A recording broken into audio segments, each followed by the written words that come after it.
Last week's clash at the White House between U.S. President Donald Trump and the visiting South African delegation led by President Cyril Ramaphosa drew international headlines.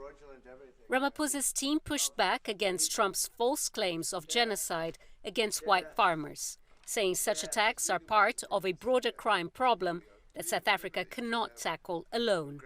Indeed, it's becoming clear that South Africa could get help with these problems from foreign ICT companies such as America's Starlink, that have expertise with satellite technology.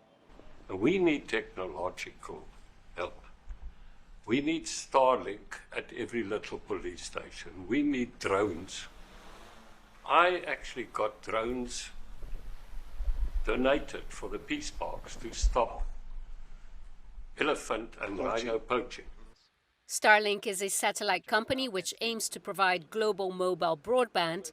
However, funded by South African-born billionaire and controversial Trump advisor Elon Musk, it has yet to crack the nod in Africa's most industrialized economy. Why? Because South African law requires that 30% of any foreign investment be held by historically disadvantaged people, a requirement that doesn't sit well with Musk and many other foreign-owned companies. It's not the Elon Musk pressure that we should look at. There are more people. People want to come and do business in South Africa.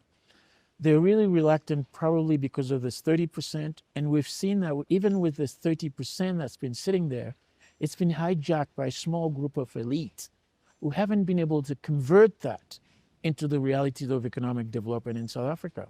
However, that may be about to change now, with the government taking a closer look at the law. The Department of Communications, in particular, is pushing for a more investor-friendly stance. It has proposed that foreign direct investment not be hinged on ownership criteria alone, but that any equity equivalent program as part of empowerment laws also be considered. It's a program that allows multinationals to enter the South African space without needing to give 30% of their company to local ownership.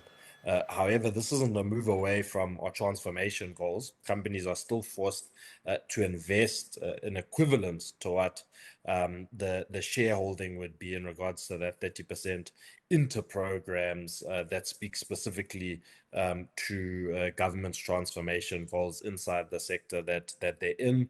While Starlink could become a bargaining chip in U.S.-South Africa relations, opening up the ICT space could unlock huge benefits for the wider population. This is really about saying how do we make our ICT sector more competitive? How do we attract more foreign direct investment and really expand our coverage so that all South Africans, especially those inside the rural areas, have access to connectivity and the benefits that come along with that. The ability to be realistic is to say, let's look at this realistically.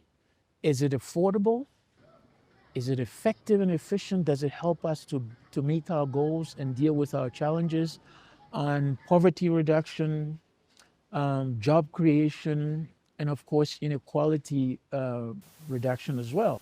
Despite international calls for South Africa's race-based laws to be reviewed, there are no plans to scrap empowerment policies. They were put in place over 20 years ago to address the economic injustices of the brutal apartheid past, which stripped black people of wealth and economic power. Julie Shara, CGTN, Cape Town.